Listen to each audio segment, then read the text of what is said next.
Hi friends, എല്ലാവർക്കും മല്ലൂസ് ടോക്കിലേക്ക് സ്വാഗതം. നമ്മുടെ ജനനായകന്റെ ട്രെയിലർ വന്നിട്ടുണ്ട്, നമ്മുടെ സ്വന്തം ദളപതിയുടെ.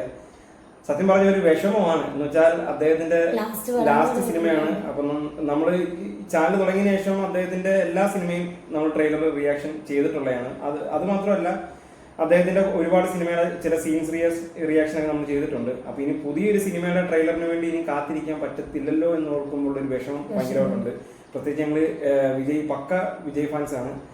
അപ്പം എന്തുവായാലും നമുക്ക് ഇതിന്റെ ട്രെയിലർ, ഇതിനകത്ത് അഭിനയിച്ചേക്കുന്നത് നമുക്കറിയാം, നമ്മുടെ മലയാളത്തിന്റെ സ്വന്തം മമിത അഭിനയിക്കുന്നുണ്ട്. അതുപോലെ തന്നെ പ്രകാശ് രാജ്, ബോബി ഡിയോൾ, പൂജ ഹെഗ്ഡെ, അങ്ങനെ ഭയങ്കര കാസ്റ്റിംഗ് ഒക്കെയാണ്. പ്രിയാമണി. അതെ, നരയൻ, പ്രിയാമണി. അപ്പം ട്രെയിലർ ഭയങ്കര പ്രതീക്ഷയാണ്. നമുക്ക് ട്രെയിലർ കണ്ടു നോക്കാം.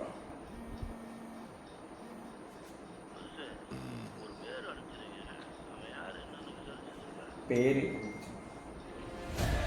ദളപതി കൊണ്ടാൻ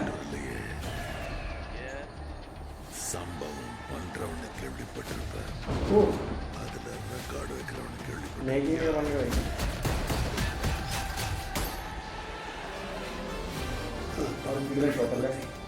தொட்டுறாத ஸ்லைஸ் போட்டுவாப்ல.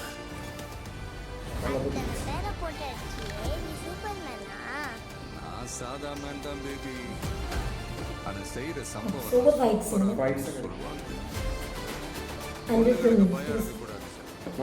விஜய புலி மாதிரி வளரும். Come on come on come on. இந்த வருஷமாவது ஆர்மி அப்ளிகேஷன்ல ஒழுங்கா கையெழுத்து போடுங்க. Army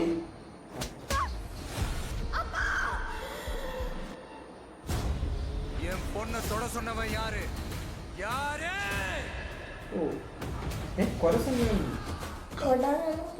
Let's play a game. முதல் நாள் இந்தியா என் காலடியில் வந்த விழும். என்ன பிளான்? OEM OEM Unbelievable. எனக்கு இந்த ஆர்மெல்லாம் வேண்டாம். பாருங்க கையை பின்னாடி.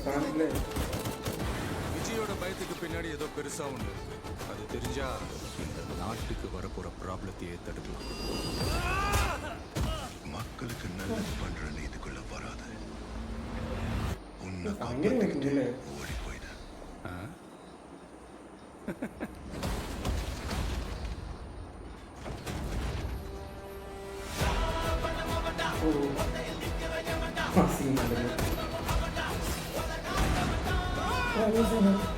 மொத்த ஐயோக்கியங்களும் ஒண்ணா நிக்கிறாங்க.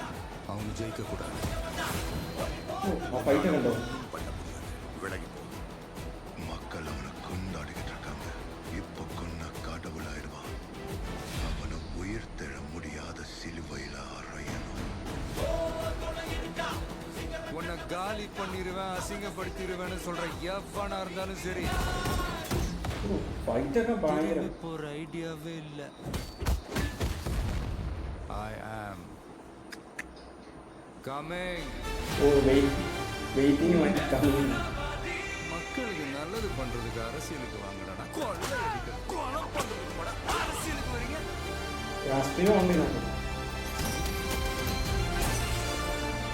റോബോട്ടോ ജനുവരി 9. ഒറ്റ വാക്കി പറഞ്ഞ നല്ല കിടിലൻ കാലക്കം സാധനം അല്ലേ? സൂപ്പർ തിയേറ്ററിൽ തന്നെ എക്സ്പീരിയൻസ് എടുക്കുന്നത്. സത്യം പറഞ്ഞാൽ നമ്മൾ സാധാരണ ഒരു ട്രെയിലർ കാണുമ്പോൾ ഇതിന്റെ സ്റ്റോറി എന്തായിരിക്കും, എങ്ങനെ, ഇതൊന്നും നോക്കിയിട്ടില്ല. എന്തോന്നൊരു സംഭവം നമ്മൾ അതിനെപ്പറ്റി ഡീറ്റെയിൽ ആയിട്ട് നോക്കിയിട്ടില്ല. എന്ന് വെച്ചാല് വിജയ് ഇങ്ങനെ വന്ന് നിൽക്കുന്ന പുള്ളിയുടെ കുറെ സ്വാഗ് ഉണ്ട്. അത് ഈ ഒരു ട്രെയിലറിനകത്ത് അത് അദ്ദേഹത്തിനെ ഉള്ള ആ ഒരു സ്വാഗ് നമുക്കറിയുന്നത്. പുള്ളിയുടെ ഒരു ബോഡി ലാംഗ്വേജും രീതിയും ഫൈറ്റൊക്കെ ആണെങ്കിലും ഒരുപാട് സംഭവം ഉണ്ട്. നടക്കുന്നതൊക്കെ ആണെങ്കിലും ജസ്റ്റ് ആ ഒരു കോട്ടൊക്കെ അതാണ്. ഇനിയിപ്പോ റീ റിലീസ് തന്നെ നമ്മള് അല്ലെങ്കിൽ വിജയുടെ അല്ലെ പഴയ പടങ്ങളൊക്കെ ഇരുന്ന് കാണേണ്ടി വരും. നമുക്ക് ഇങ്ങനെയുള്ള ഈ പുതിയ പടങ്ങൾ കിട്ടത്തില്ലല്ലോ എന്നൊരു ഭയങ്കര വിഷമം.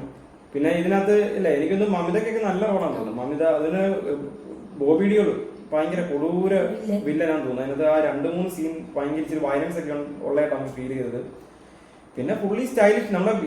ഞാൻ ആദ്യം കരുതി പുള്ളി പൊളിറ്റിക്സ് മൂവി ആയിരിക്കും. ഈ പേരൊക്കെ കേട്ടപ്പോൾ അങ്ങനെ ആയിരുന്നു. പക്ഷെ അങ്ങനെയല്ല. സംഭവം വിജയുടെ മാസ് ആക്ഷൻ, പുള്ളിയുടെ അല്ലെ വിജയ് മൂവി എന്ന് പറയാൻ പറ്റുന്ന സംഭവം തന്നെയാണ്. അപ്പം ഫാൻസിന് വേണ്ടി കൂടുതലും ഇന്നത്തെ ഒരുപാട് സീൻസും കാര്യങ്ങളൊക്കെ ഇതിനകത്ത് ക്രിയേറ്റ് ചെയ്തിട്ടുണ്ട്. നമുക്ക് ട്രെയിലറിനകത്ത് നിന്ന് തന്നെ നമുക്ക് ഗൂസ് ബംസ് വരുന്ന സീൻസ് ഒക്കെ ഒരുപാട് നമുക്ക് ഇതിനകത്ത്